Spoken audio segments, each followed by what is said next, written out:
15 अगस्त 1947 भारत के लिए वह ऐतिहासिक दिन है जब देश को ब्रिटेन राज से मुक्ति मिली थी। यह दिन हमें उन स्वतंत्रता संग्राम सेनानियों के सम्मान में सिर झुकाने का अवसर देता है जिन्होंने भारत को आज़ादी के लिए हंसते हंसते अपने प्राणों का बलिदान दिया था।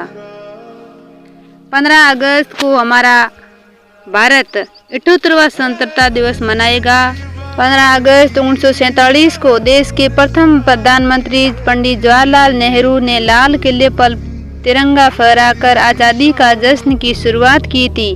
तब से हर साल देश का जो भी प्रधानमंत्री होता है वह लाल किले पर ध्वजारोपण कर देश को संबोधित करता है। इसलिए ये तय किया जाता है कि भारत को 14 और 15 अगस्त के मध्य रात्रि में स्वतंत्रता मिली थी।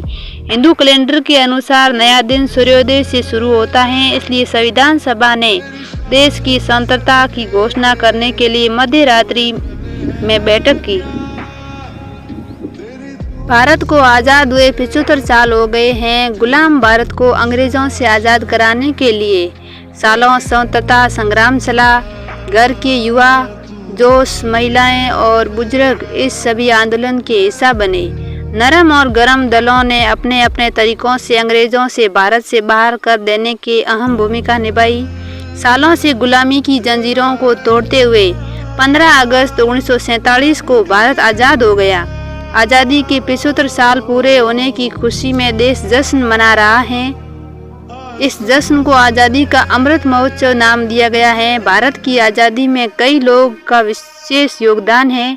इस दौर जब पहले ईस्ट इंडिया कंपनी ने भारत में प्रवेश किया और फिर राजा महाराजाओं की रियासतों पर कब्जा करते हुए देश की सत्ता को काबिज हो गई, तब से देश की मिट्टी पर कई महान नायकों का जन्म हुआ जिसका एकमात्र लक्ष्य देश की आज़ादी था।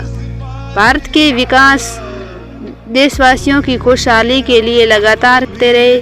आज़ादी के अमृत महोत्सव के मौके पर जानिए आज़ादी के 5 महानायकों के बारे में जिनकी भूमिका और योगदान इतिहास में दर्ज है। ये रही आज़ादी के 5 महानायकों की कहानी। पहली है मोहनदास करमचंद गांधी, और दूसरे नंबर पर पंडित जवाहरलाल नेहरू, सरदार वल्लभ भाई पटेल, डॉक्टर BR अम्बेडकर और भगत सिंह। ये ऐसी 5 हस्तियाँ थी जिन्होंने देश को आज़ाद कराने के लिए अपनी अहम भूमिका निभाई थी।